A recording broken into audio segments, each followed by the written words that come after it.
யோ நீங்க டேவிட்ங்கிறது யாரையா? என்ன சார் விஷயம்? ஏன் சொல்லுங்க. யோ கேக்குறல சொல்லியா? பாடியில தான் சார் இருக்கோம்.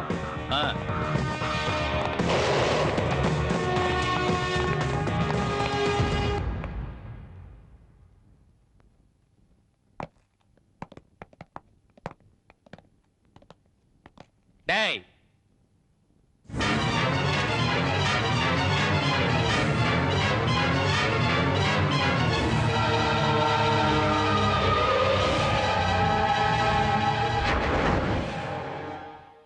ஏஞ்சல்னா யாரு? அவளுக்கும் உனக்கு என்ன தொடர்பு? கேட்குறேன்ல, ஏஞ்சல் யாரு? நான் பாட்டு கேட்டுக்கிட்டே இருக்கேன், நீ பாட்டுக்கு அசால்ட்டா இருக்க. அந்த 3 பேரை நீ தானே கொலை பண்ண? சொல்டா. ஆமா,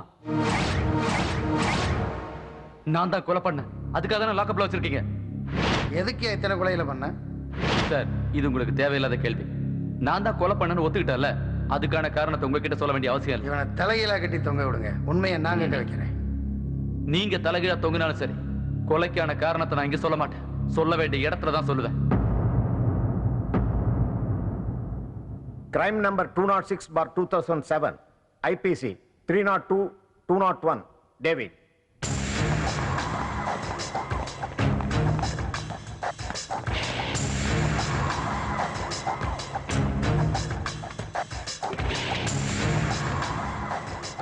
நீங்க தான் டேவிடா? ஆமாங்க ஐயா. டிஃபென்ஸ் லாயர் யாரு?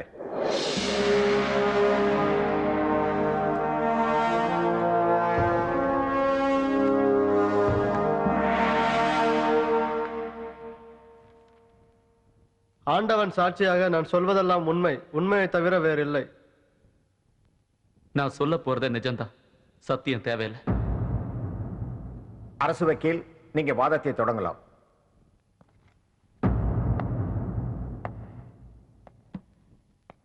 உன் பேர் என்ன? டேவிட்.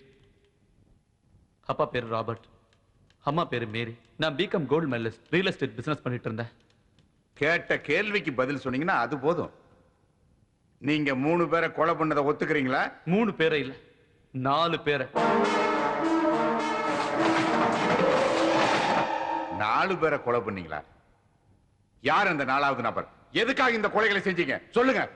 நான் கொலை பண்ணது 4 பேரும் நாளைக்கு மகாத்மாவாவோ நேதாஜியாவோ பட்டேல், திலகர், காமராஜர், கலாம் மாதிரியோ நாட்டை தூக்கி நிறுத்த போறதில்ல. விஷ செடிங்க சார் அவங்க. அதனாலதான் அந்த 4 பேரையும் களை எடுத்தேன். களை எடுக்கிறதுக்கு இது பயிர் இல்லை யுவரானர், உயிர், மனித உயிர்.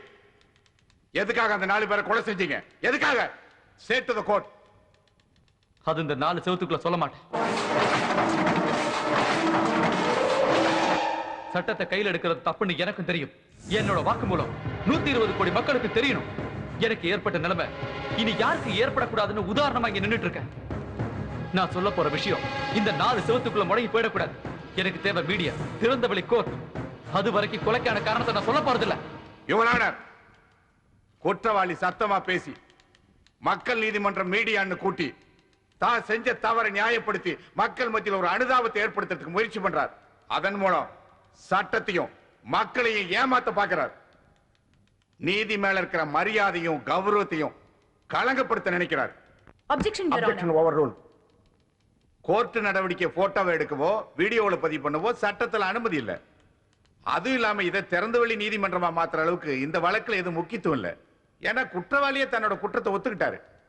4 பேரை கொலை செய்த குற்றத்திற்காக இபிகோ 302 செக்ஷன் படியும் அவர்களோடு நெருங்கி பழகி கொலை செய்து தடயத்தை மறைத்து பிரேதத்தை எரித்ததற்காகவும் இபிகோ 201 செக்ஷன் படி குற்றவாளிக்கு அதிகபட்ச தண்டனையான மரண தண்டனை வழங்க வேண்டும் என்று தங்களை தாழ்மையுடன் கேட்டுக்கொள்கிறேன். That's all, Your Honor. Defense lawyer, you can argue. Yes, Your Honor. Public prosecutor ஒரு மேடை பேச்சாளரை போல தன்னுடைய வாதத்தை முடிச்சுக்கிட்டாரு. மற்ற வழக்குகளை போல இல்ல இந்த வழக்கு. இந்த சமூகத்தோட சம்பந்தப்பட்டது. என்னுடைய கட்சிக்காரருக்கு சந்தர்ப்பம் தேவை. Your Honor, திறந்தவெளி கோர்ட் மீடியான்னு அனுமதி கொடுத்தா அது ஒரு தவறான முன்னுதாரணத்தை ஏற்படுத்திடும். நாளைக்கு நட்ட நடு ரோட்லயே கோர்ட் நடத்த சொல்லி ஜனங்க கேட்பாங்க.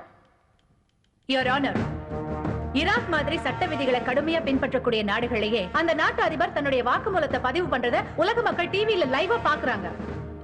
தனி மனித உரிமை, மனித நேயம்னு பாரம்பரியமா பின்பற்றக்கூடிய நம்மள மாதிரி ஜனநாயக நாட்டுல நாம ஒரு சந்தர்ப்பம் கொடுக்கணும். இந்திய அரசியல் அமைப்பு சட்டத்தை உருவாக்கி மக்கள் பிரதிநிதிகள் வாக்கெடுப்பு நடத்தி இந்த சட்டம் தேவை, இந்த சட்டம் தேவையில்லைன்னு நிர்ணயம் பண்ற பாராளுமன்ற சட்டமன்ற நடவடிக்கைகளே டிவில லைவா காட்டுறாங்க, ஜனங்களும் பாக்குறாங்க. மேடம், அது மக்கள் மன்றம், இது நீதிமன்றம். சார், ரெண்டுமே மக்களுக்காக மக்களை ஏற்படுத்தினது சார். என்னுடைய கட்சிக்காரருடைய கோரிக்கைய இந்த நீதிமன்றம் கருணையோட ஏற்று ஆவணம் செய்ய வேண்டும். That's all, Your Honor.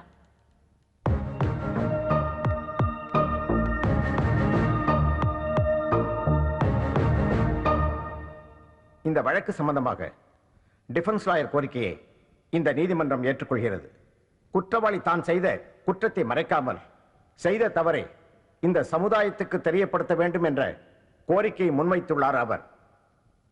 அதை காரணமாக எடுத்துக்கொண்டு திறந்தவெளி விசாரணைக்கு இந்த நீதிமன்றம் அனுமதி அளிக்கிறது.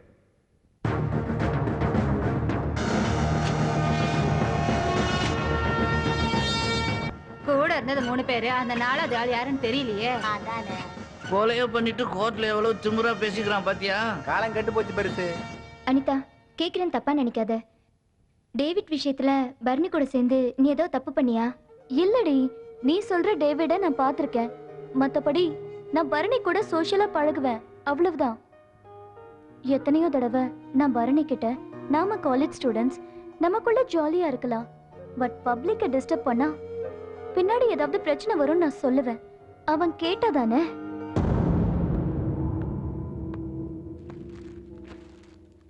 சார், இப்போ வழி எப்படி சார் இருக்கு? சரியான அடி. கை காலை அசைக்க கூடாது. 2 மாசத்துக்கு பெட் ரெஸ்ட் எடுக்கணும்னு டாக்டர் சொல்லியிருக்காரு. டேவிட்டை அரெஸ்ட் பண்ணதை பத்தி என்னையா நினைக்கிறேன்? இதுல நான் நினைக்க என்ன இருக்கு? அவன் கொலைகாரன் தானே சார்? இல்ல இல்ல, டேவிட் யாரு, ஏஞ்சல் யாரு, அவங்க 2 பேருக்கும் என்ன உறவு? அப்புறம் இந்த பரணி, ஆகாஷ், பிரகாஷ், அந்த பேரர், இவங்க 4 பேருக்கு என்ன உறவுன்னு விசாரிக்கும் போது டேவிட் செஞ்ச கொலைகள் நியாயமா எனக்கு தோணுச்சு. அதாவது நான் காக்கி சட்டை போட்டு பண்ணதை கலர் சட்டை போட்டு பண்ணியிருக்கான். சார், அப்படி என்னதான் நடந்துச்சு? அதை நான் சொல்றதை விட நாளைக்கு ஓப்பன் கோர்ட்ல மீடியா முன்னாடி அவனே சொல்லுவான். அப்ப கேளு, நீயே ஃபீல் பண்ணுவ.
குற்றவாளியாக இருந்தால் கூட தன்னோட தரப்பு நியாயங்களை முன்வைக்கவும் தன்னை காப்பாற்றிக் கொள்ளவும் முழு உரிமையை ஜனநாயகம் நமக்கு கொடுத்திருக்கிறது.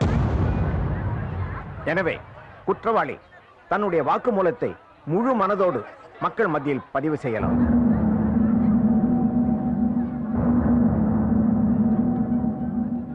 என் பேரு டேவிட் வில்லியம்ஸ்.